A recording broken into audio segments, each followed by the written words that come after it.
तो hello student, जैसा कि इससे पहले की क्लास में हमने लॉज ऑफ केमिकल कॉम्बिनेशन के बारे में पढ़ा, ठीक है। और total 5 laws of chemical combination हम यूज़ करते हैं केमिस्ट्री में किसी भी एटम्स के कॉम्बिनेशन में, ठीक है, या किसी मॉलिक्यूल्स के कॉम्बिनेशन में। तो आज का जो मेरा टॉपिक है वो क्या है, मोल कॉन्सेप्ट, ठीक है। तो आज हम मोल कॉन्सेप्ट के बारे में डिस्कस करेंगे, ठीक है। तो क्लास 9th में भी आपने देखा होगा मोल कॉन्सेप्ट का एक छोटा सा पार्ट दिया हुआ है, जिसमें थोड़ा सा मोल कॉन्सेप्ट का इंट्रोडक्शन दिया हुआ है। तो आज हम पूरी तरह से जानेंगे कि मोल कॉन्सेप्ट है क्या है, इसकी इंपॉर्टेंस क्या है, ठीक है, और किस किस तरह के इससे क्वेश्चन आते हैं, किस तरह के न्यूमेरिकल्स आते हैं, ठीक है, सारी चीज़ें डिस्कस करेंगे। तो सबसे पहले तो आपको कुछ बातें हम बता दें, जैसे कि अपनी डेली लाइफ में हम कुछ वर्ड्स चूज़ करते हैं। जब कभी हम किसी शॉप जा रहे होते हैं या हम किसी चीज़ को परचेज़ कर रहे होते हैं तो कुछ वर्ड्स यूज़ करते हैं, लाइक डजन, क्या है ना, आपने डजन। अब मीन्स हम मान लिया किसी चीज़ को ख़रीदने गए हुए हैं और हमने उस दुकानदार से हमने कहा कि हमको 1 डज़न, हमको मान लिया 1 डज़न बॉल चाहिए, ठीक है, 1 डज़न बॉल। अब 1 डज़न बॉल का मीन्स क्या है कि दुकानदार इसको क्या समझेगा, मीन्स आपको कितनी बॉल देना है, 12 बॉल देना है, ठीक है, यही तो होगा। या आपने सुना होगा 1 स्कोर। 1 स्कोर मीन्स क्या होता है, 20 आइटम्स। मीन्स हमने क्या है, हमने क्या किया है, हमने 20 आइटम्स मांगे हैं किसी भी चीज़ के, ठीक है, किसी भी चीज़ के 20 आइटम मिलके क्या बनता है, मिलके बनता है 1 स्कोर, ठीक है। अब हम इसी तरह कई सारे वर्ड्स यूज़ करते हैं, मीन्स लाइक हम यूज़ करते हैं ग्रॉस का, ठीक है। अब 1 ग्रॉस मीन्स क्या होता है, 1 ग्रॉस मीन्स 144 आइटम्स, ठीक है। तो इस तरह के वर्ड्स हम डेली लाइफ में यूज़ करते हैं, ठीक है, डजन, स्कोर या ग्रॉस, ठीक है। तो केमिस्ट्री में क्योंकि हम जानते हैं कि अभी हम केमिस्ट्री की बात करें तो क्योंकि केमिस्ट्री की डिफिनेशन से ही आपने सुना होगा, कहते हैं chemistry is the study of matter. Chemistry क्या है, मैटर की स्टडी है, जब हम मैटर की स्टडी करते हैं। और एक मैटर की एक अपनी सबसे इम्पॉर्टेंट जो प्रॉपर्टी होती है वो क्या होती है कि matter is made up of very टिनी particles. ये बहुत छोटे छोटे पार्टिकल से बना होता है, पढ़ा है ना आपने। ये कॉन्सेप्ट किसने दिया, डाल्टन ने, कि जितने भी मैटर होते हैं, जितनी भी थिंग्स हैं, वो सब छोटे छोटे पार्टिकल से मिलकर बनी है, ठीक है। उन पार्टिकल्स को कहते क्या हैं, उन पार्टिकल्स को हम क्या बोलते हैं, एटम्स, ठीक है। तो एटम्स के बारे में डाल्टन्स ने अपना एक कॉन्सेप्ट दिया कि जितने भी मैटर्स होते हैं सब एटम्स से मिलकर बने होते हैं। और उसके बाद में हमने ये भी पढ़ा कि जो एटम्स होते हैं उनके कुछ कॉन्स्टिट्यूएंट पार्टिकल्स होते हैं। कौन कौन से, इलेक्ट्रॉन, प्रोटॉन, न्यूट्रॉन, इस तरह के कॉन्स्टिट्यूएंट पार्टिकल होते हैं। इलेक्ट्रॉन, प्रोटॉन, न्यूट्रॉन्स के अलावा न्यूट्रिनो भी होता है, पॉजिट्रॉन भी होता है। इस तरह कई सारे सब एटॉमिक पार्टिकल्स होते हैं जो कि एक मैटर में प्रेजेंट होते हैं। अब केमिस्ट्री मीन्स क्या है, स्टडी ऑफ मैटर। तो केमिस्ट्री में स्टडी में क्या आता है, मैटर्स की स्टडी। मैटर्स की स्टडी करेंगे तो मैटर की स्टडी में क्या आएगा, उनके पार्टिकल्स की स्टडी। अब पार्टिकल्स की बात करेंगे मीन्स एटम की बात करें, और एटम्स की बात करेंगे तो उसमें क्या आएगा, इलेक्ट्रॉन, प्रोटॉन, न्यूट्रॉन। अब ये इलेक्ट्रॉन, प्रोटॉन, न्यूट्रॉन इतने छोटे होते हैं, इतने छोटे होते हैं कि इनको काउंट करना इम्पॉसिबल होता है, ठीक है। तो इनकी काउंटिंग के लिए ना हम डजन यूज़ कर सकते हैं, ना ही स्कोर यूज़ कर सकते हैं, ना ही ग्रॉस यूज़ कर सकते हैं। अब किस चीज़ का यूज़ करें ताकि हम number of electron, number of proton या नंबर ऑफ़ एटम या नंबर ऑफ़ मॉलिक्यूल्स को हम अच्छी तरह से समझ सकें, ठीक है। यानी किसी भी एटम में, किसी भी मैटर में कितने एटम प्रेजेंट हैं, कितने मॉलिक्यूल्स प्रेजेंट हैं, ठीक है। तो इन सारी चीज़ों को समझने के लिए क्या दिया गया, मोल कॉन्सेप्ट। तो मोल कॉन्सेप्ट होता क्या है, मोल कॉन्सेप्ट में एक डजन, स्कोर और ग्रॉस की तरह एक यूनिट डिसाइड की गई। मीन्स क्या डिसाइड किया गया कि जितने भी मैटर्स होते हैं उनके जो एटम्स होते हैं ना, वो डजन, स्कोर, ग्रॉस में नहीं होते हैं, वो किस में होते हैं, मोल्स में होते हैं। 1 मोल, 2 मोल, 3 मोल, 0.5 मोल या 100 मोल या 200 मोल, तो मोल में प्रेजेंट होते हैं। अब ये मोल क्या है, 1 मोल मीन्स होता है, 1 मोल मीन्स कि इस एटम में 6.022 इंटू 10⁻23 एटम्स प्रेजेंट हैं ना, या 6.022 इंटू 10⁻23 मॉलिक्यूल प्रेजेंट हैं। और यहाँ तक कि सिर्फ एटम में नहीं, किसी कंपाउंड्स की बात करें या किसी सॉल्ट की बात करें, किसी भी चीज़ की बात करें, उसका अगर 1 मोल ले रखा है हमने, तो 1 मोल की मीनिंग क्या होगी कि उसमें 6.022 इंटू 10⁻23 एटम्स प्रेजेंट हैं, या 6.022 इंटू 10⁻23 मॉलिक्यूल प्रेजेंट है, ठीक है। अब कोई भी आप क्वेश्चन आ जाए, कार्बन की बात कर रहे हो, अब इस पूछें कि मान लिया जो हमने कार्बन का एटम कार्बन मान लिया हमने 80 ग्राम ऑफ कार्बन लिया। अब इस 80 ग्राम ऑफ कार्बन में कितने मॉलिक्यूल प्रेजेंट हैं, कितने मॉलिक्यूल प्रेजेंट हैं। अब डजन में नहीं बताएंगे कि इतने डजन मॉलिक्यूल प्रेजेंट हैं, या इतने स्कोर मॉलिक्यूल प्रेजेंट हैं, या इतने ग्रॉस मॉलिक्यूल प्रेजेंट है। हमको ये नहीं समझाना है, हम किसमें बताएंगे कितने मोल प्रेजेंट हैं। अब मोल से ही डिफाइन हो जाएगा कि उस मोल में कितने मॉलिक्यूल्स हैं।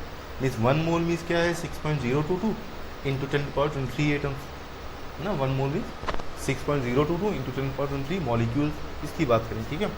अच्छा, होता क्या है, अब कहाँ पे एटम्स यूज़ करना है, कहाँ मॉलिक्यूल यूज़ करना है। अब हर जगह तो एटम मॉलिक्यूल यूज़ नहीं कर सकते ना, कि जहाँ पे एटम यूज़ करना है उतने ही एटम उतने ही मॉलिक्यूल हो। मीन्स एटम्स टुगेदर कंबाइन होते हैं तब मॉलिक्यूल की फॉर्मेशन करते हैं। अब मान लिया मेरे पास एक एटम है, एक मैटर है, उसमें नंबर ऑफ एटम कितने हैं 6.022 इंटू 10⁻23 एटम प्रेजेंट है। अब जब एटम कंबाइन होंगे तब मॉलिक्यूल की फॉर्मेशन करेंगे, तो नंबर ऑफ मॉलिक्यूल तो कम होंगे ना उसमें। तो कहाँ पे एटम यूज़ करते हैं, कहाँ मॉलिक्यूल यूज़ करते हैं।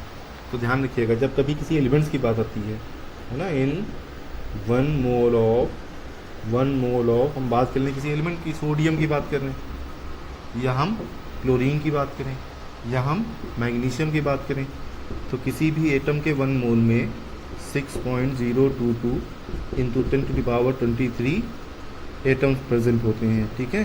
कितने एटम इसमें प्रेजेंट हैं।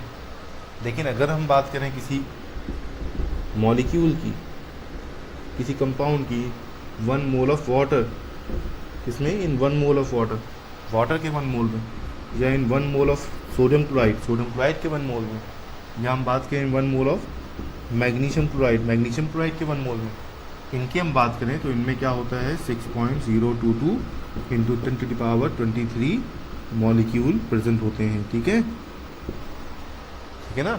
तो ये आपका हो गया mole concept.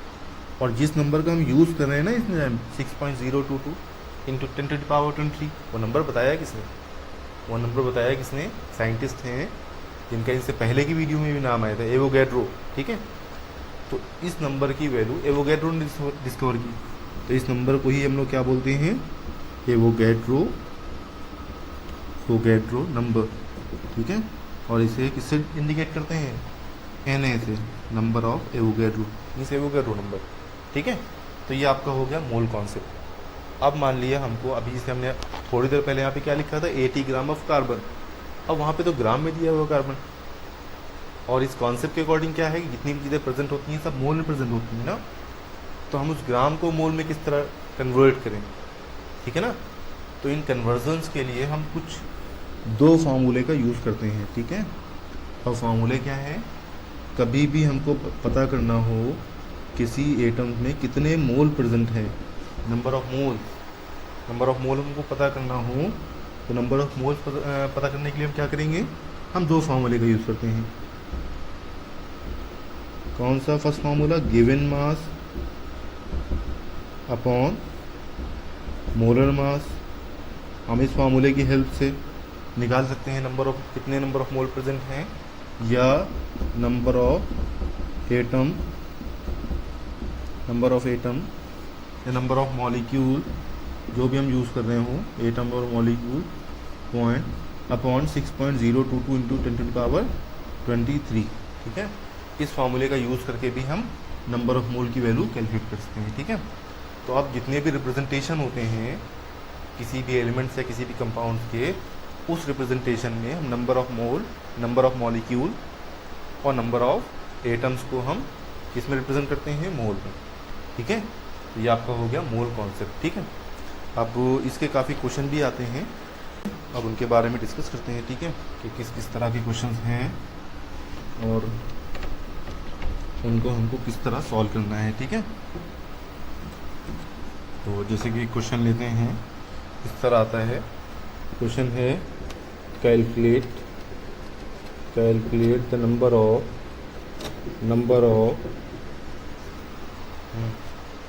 Calculate the number of mole in, number first 22 gram of carbon dioxide gas. Number second 58.5 gram of NaCl.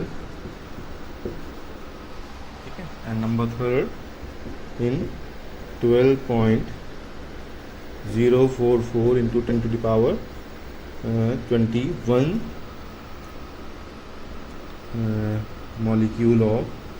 molecule of oxygen gas. ठीक है. तो हमको क्या करना है, sorry, calculate the number of moles in 22 gram of carbon dioxide gas, 58.5 gram of NaCl and 12.044 into 10 to the power 21 molecule of oxygen. अब इसको हम किस तरह सॉल्व करेंगे, इसको हम सॉल्व करेंगे नंबर फर्स्ट. अब यहाँ पे हमको दिया है 22 gram of carbon dioxide gas. ठीक है. तो गिवन मास कितना है, given mass is equal to 22 gram. And molar mass of carbon dioxide gas, molar mass of carbon dioxide gas is equal to CO2 ना. तो molar mass of C is 12 and 2 into molar mass of O is 16. तो कितना आ जाएगा, 12 plus 32 mean 44 gram. तो number of mole is equal to mass upon molar mass. तो given mass is 22 and molar mass is 44. तो 22 2 ज़ा 44, 1/2 is the number of mole. तो in 22 gram of carbon dioxide gas 1/2 mole is present. कितना number of mole, 1/2 mole is present. अब इसी में कोई पूछ ले कि बताइए इसमें नंबर ऑफ मॉलिक्यूल कितने होंगे कार्बन डाइऑक्साइड गैस के, तो हम क्या करेंगे, देखें. अब यहाँ पे हम इसके आगे कैलकुलेशन कर रहे हैं. इसे हमने निकाला, number of mole is equal to होता है, दिया है 1/2. अब नंबर ऑफ मोल का एक फार्मूला हमने और बताया था. क्या हमने बताया था, number of molecule upon 6.022 into 10 to the power 23. Formula बताया था, इज इक्वल टू 1/2. अब यहाँ से हम निकालेंगे number of molecule is equal to कितना आ जाएगा, 1/2 इंटू, अब ये डिवाइड से मल्टीप्लाई में आ जाएगा, 6.022 into 10 to the power 23. Divide किए, 2 3 ज़ा 6, 0 2 7 ज़ा 21.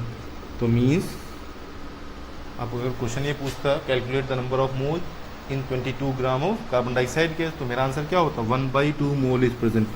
कितना प्रेजेंट है, 1/2 मोल. लेकिन अगर ये क्वेश्चन पूछ लेता कि बताइए calculate the number of molecule in 22 gram of carbon dioxide gas, तो 22 gram of carbon dioxide gas में 3.007 into 10 to the power 23 molecule present हैं. कितने मॉलिक्यूल प्रेजेंट हैं, 3.007 into 10 to the power 23 molecule present है. तो हम क्या है कि देखिए, मोल कॉन्सेप्ट की हेल्प से हमने कितना ईजिली ये फाइंड कर लिया कि 22 gram of carbon dioxide gas में कितने मॉलिक्यूल प्रेजेंट हैं. ठीक है ना. और इसको हमने ईजिली रिप्रेजेंट कर लिया. ठीक है. तो इस तरह क्वेश्चन आते हैं. अब इस क्वेश्चन को तो आप सॉल्व कीजिएगा, सेकेंड क्वेश्चन को. थर्ड क्वेश्चन किस तरह करेंगे,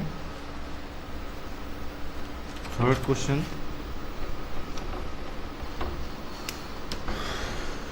थर्ड सॉल्यूशन. अब number of molecule is in 12.044 into 10 to the power 21 molecule of oxygen. हमको कैलकुलेट क्या करना है, नंबर ऑफ मोल. अब number of mole is equal to number of molecule upon 6.022 into 10 to the power 23. अब number of molecule कितना given है, 12.044 into 10 to the power 21 upon में क्या है 6.022 इंटू 10 टू द पावर 23. कितना आ जाएगा, 6 2 ज़ा 12, 22 2 ज़ा 44. तो 2 इंटू 10 टू द पावर 21 से 23 रिड्यूस करेंगे, 2 बचेगा. 10 टू द पावर 2 ऊपर जाएगा, 10 टू द पावर -2. तो इतने मोल प्रेजेंट हैं, जिसको हम क्या लिखते हैं, 0.02 मोल. ठीक है. तो ये आपका हो जाएगा नंबर ऑफ मोल्स, ठीक है। अब इससे रिलेटेड कई सारे क्वेश्चंस आते हैं, जैसे कि आगे के कुछ टर्म्स हैं, लिमिटिंग रीजन्स और कम्बशंस, स्टाइकोमेट्री। जब उसमें पढ़ेंगे तो हमको मोल कॉन्सेप्ट के और बहुत बहुत सारे क्वेश्चंस मिलेंगे जिनको हम वहाँ पे सॉल्व करेंगे, ठीक है। तो ये हो गया आपका मोल कॉन्सेप्ट, ठीक है। और इसी तरह कुछ छोटे छोटे टॉपिक्स और भी दिए हुए हैं, इस चैप्टर से हमने सिलेक्ट किए हैं। लाइक अभी हम इसके नेक्स्ट वीडियो में मोल कॉन्सेप्ट डिस्कस हो चुका है, कुछ छोटे और भी टॉपिक्स हैं like limiting reasons and stoichiometry and percentage composition के बारे में डिस्कस करेंगे, ठीक है। तो जो नेक्स्ट वीडियो होगी परसेंटेज कंपोजिशन के बारे में होगी, तो इस क्वेश्चंस को अच्छे से देखिएगा। इसके और भी क्वेश्चंस होंगे, ठीक है। आपकी एनसीईआरटी बुक्स में मिल जाएँ या आपको कहीं भी मिलते हैं, उनको अच्छी तरह से प्रैक्टिस कीजिएगा, ठीक है।